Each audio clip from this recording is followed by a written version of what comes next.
Lezzet Dünyası kanalımdan herkese merhabalar. Kanalıma, mutfağıma hoş geldiniz arkadaşlar.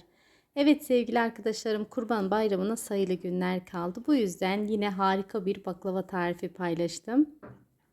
Dilerseniz sizi daha fazla bekletmeden tarifimizin yapılışına geçelim. Bakalım nasıl yapmışım, beğenecek misiniz? İyi seyirler diliyorum.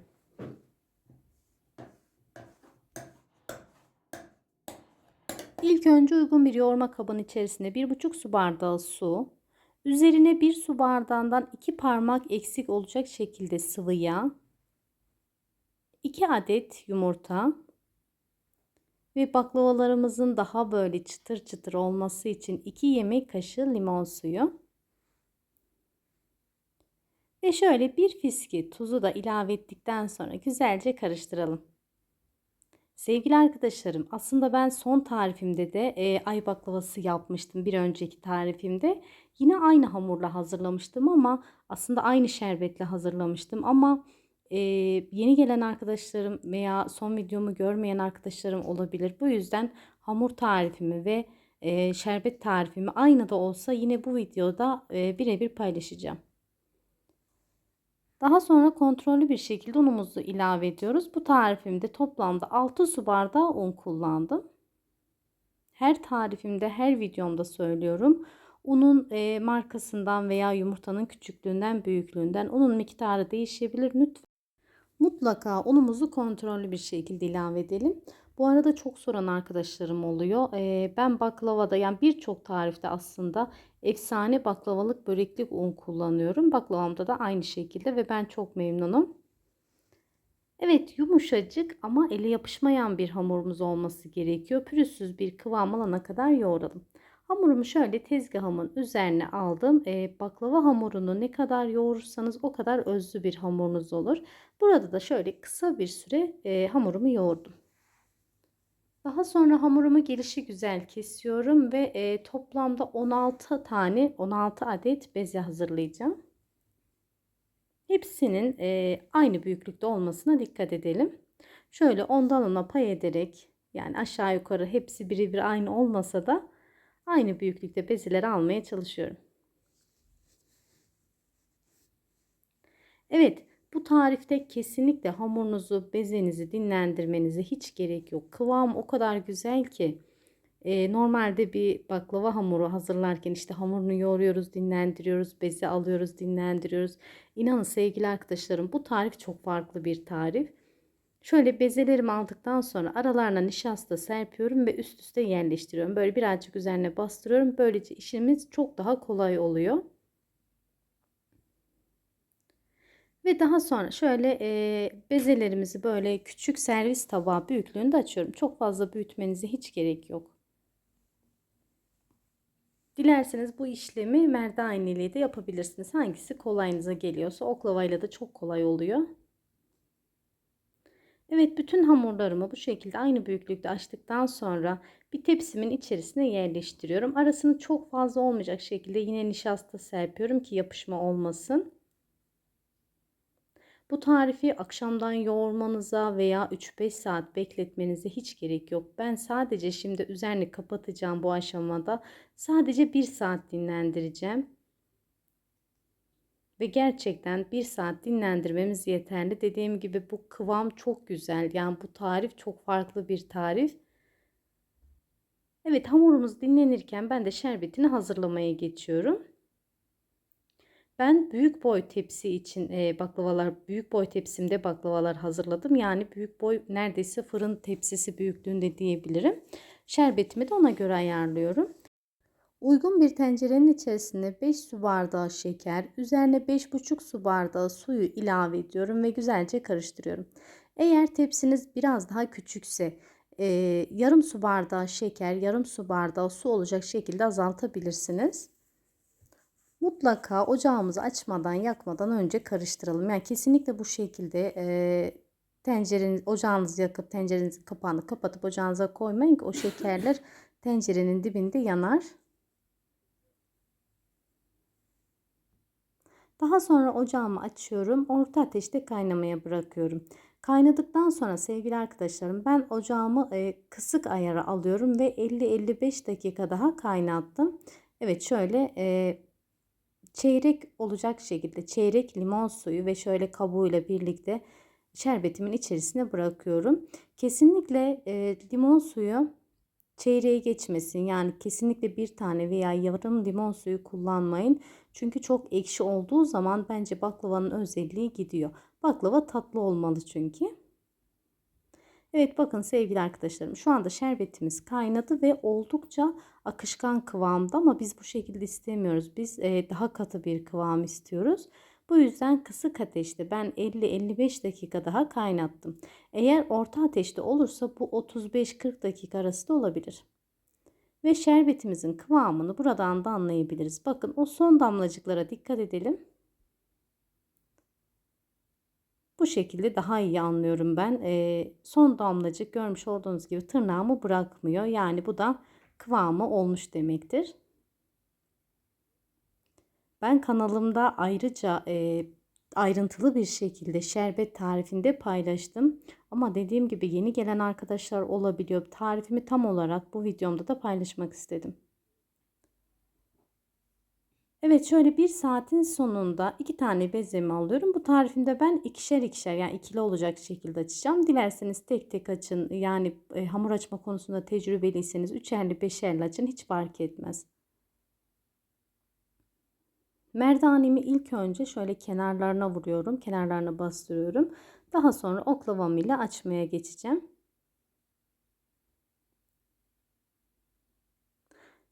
Şöyle ihtiyaç oldukça aralarına nişasta serpiyorum. İlk etapta nişastayı biraz fazla kullanıyorum. Daha sonra çok böyle gerekmedikçe nişasta kullanmayacağım.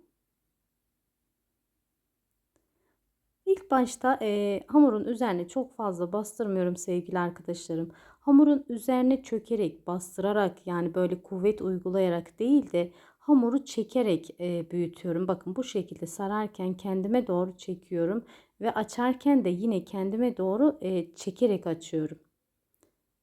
Bunu özellikle belirtmek istedim çünkü bana çok yorum geliyor, işte baklava hamurumuz çok kırışıyor, kenarlarından toplam oluyor diye.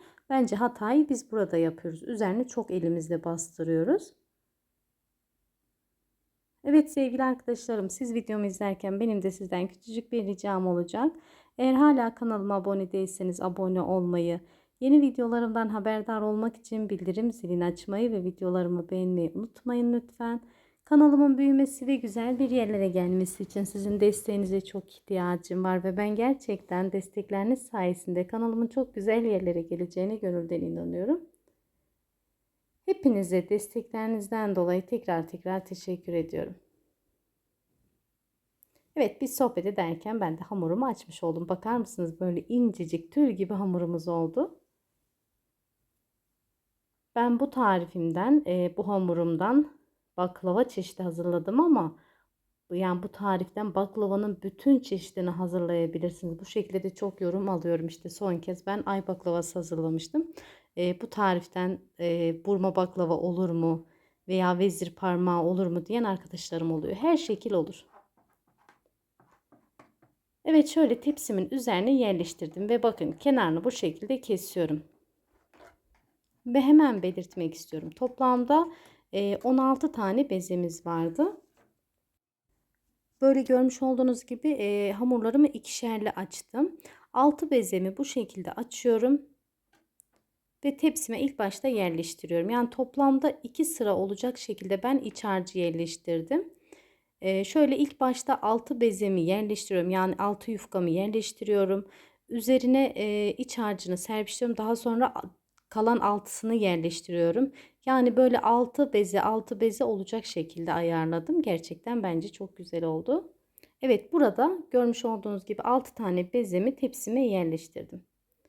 Ve şöyle büyük boy tepsi olduğu için ben 400 gram kadar ceviz içi kullandım. Şimdi 200 gramını, yani aşağı yukarı 200 gramını birinci katına serpiyorum. Daha sonra orta katı için, yani yine 6 tane bezemi aynı şekilde büyüttüm. Yine ikişerli açtım. Biraz uzun bir video olacak ama bütün ayrıntılarıyla anlatmak istiyorum. Yani eğer siz daha önce işte bu hamur videomu veya şerbet videomu izlemişseniz eğer, Sona aldırarak da izleyebilirsiniz. Evet, burada da yine 6 tane bezemi aynı şekilde üzerine yerleştirdim. Bakın bu şekilde ortasını kesiyorum ve kenarlarını da üzerine yerleştiriyorum. Ama böyle her tarafını eşit olacak şekilde yerleştiriyorum. Yani bir tarafı kalın, bir tarafı ince olmasın.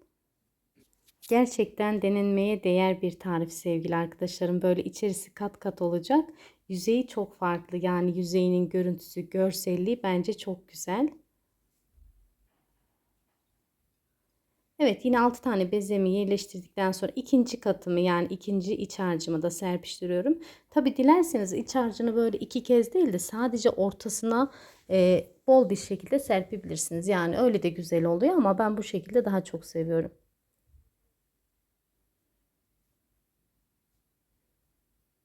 Evet, tekrardan şöyle 6 tane bezem kaldı. 4 tanesini aynı şekilde yerleştirdim. Kalan 2 tanesini büzgülü bir şekilde yerleştireceğim. Yani ben 2 tanesini yerleştirdim ama son bezeyi bu şekilde büzerek yerleştirirseniz de olur. Şöyle tıpkı bir gazete baklava yapıyormuş gibi oklavama böyle sıkı olmayacak bir şekilde, yani rahat bir şekilde oklavama sardım. Kenarlarından böyle büzüştürdüm ve görmüş olduğunuz gibi çok kolay bir şekilde açıyorum.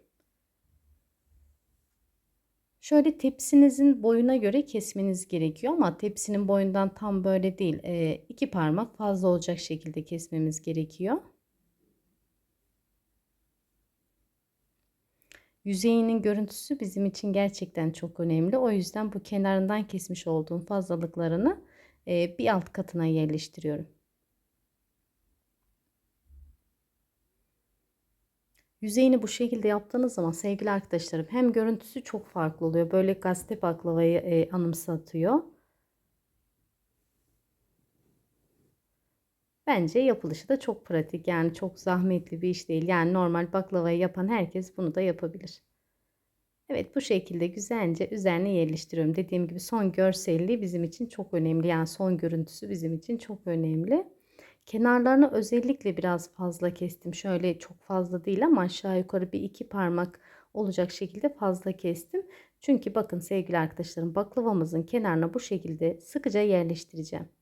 Bu bence çok önemli çünkü biraz sonra göreceksiniz, baklavaları dilimlerken eğer bu şekilde yapmazsak oralar çıkar. Hem dilimlemesi çok zor olur, hem görüntüsü bence bu kadar güzel olmaz. Gerçekten şu anda bile o kadar güzel görünüyor ki. Evet, daha sonra bakın dört kenarında böylece yerleştirdim. Ne dersiniz? Bence çok güzel oldu. Baklavalarınızı istediğiniz şekilde, istediğiniz modelde kesebilirsiniz. Her tarifimde, her videomda söylüyorum. Damak zevkinize göre iç harcında, hamurunuzda ufak tefek değişiklikler yapabilirsiniz ve göz zevkinize göre böyle yüzeyinde, süslemede dilediğiniz gibi değişiklikler yapabilirsiniz. Tamamen size kalmış. Ne diyorduk? Mutfağınızın şefi sizlersiniz. Evet, ben bu şekilde dilimledim. Bu arada 200 gram tereyağında böyle erittim. Daha sonra biraz soğumasını bekledim. Yani kesinlikle kaynar olmasın. Biraz ılık olabilir ama kaynar olmasın. Çünkü kaynar olursa bir anda fırına sürdüğünüz zaman baklavalarınızın yüzeyi pişer. Yani içerisi pişmemiş olur. Tereyağın içerisine büyük tepsi olduğu için 2 çay bardağı sıvı yağ ilave ettim. Ve şöyle baklavalarımızın her tarafına değecek şekilde döküyorum. Ve baklavalarımızı önceden ısıtmış olduğum 170 derecelik fırında ben 55 dakika, yani 1 saate yakın pişirdim. Bakın sevgili arkadaşlarım, şurubumuz buz gibi. Baklava ise ilk sıcaklığı gitti ama böyle sadece ilk sıcaklığı gitti demiyorum. Yani biraz 3-5 dakika daha soğumaya bıraktım. Dilerseniz tam tersini de yapabilirsiniz. Baklavalarınız soğuk, şerbetiniz ılık da olabilir. Ve şöyle baklavalarımın her tarafına değecek şekilde döküyorum. Ve sevgili arkadaşlarım, baklava böyle kıpkırmızı olmaz. Baklavanın kendine has bir görüntüsü vardır. Bakmayın şimdi böyle börek gibi kıpkırmızı duruyor ama biraz lambalardan, ışıklardan kaynaklı. En az 1 saat, 3-4 saat dinlendirirseniz daha iyi olur. Bir gece dinlendirirseniz bence çok daha kıvamında olur. Evet, ben şöyle son sunumunu yapmam gerekiyordu. Ben 1 saat, 1,5 saat kadar dinlendirdikten sonra bakar mısınız baklavanımızın güzelliğine? Gerçekten şahane bir tarif. Lezzetini söyleyemem yani anlatmaya kelimeler yetmez. Kesinlikle denemelisiniz. Gerçekten yüzeyi böyle çıtır çıtır, içerisi kat kat çok lezzetli bir tarif oldu. Kesinlikle denenmeye değer bir tarif. Evet sevgili arkadaşlarım, siz videomun son halini izlerken ben de sizinle vedalaşmış olayım. Bugünlük de benden bu kadar. Videomu izlediğiniz için hepinize çok teşekkür ediyorum. Deneyecek arkadaşlara şimdiden afiyet olsun. Allah'a emanet olun.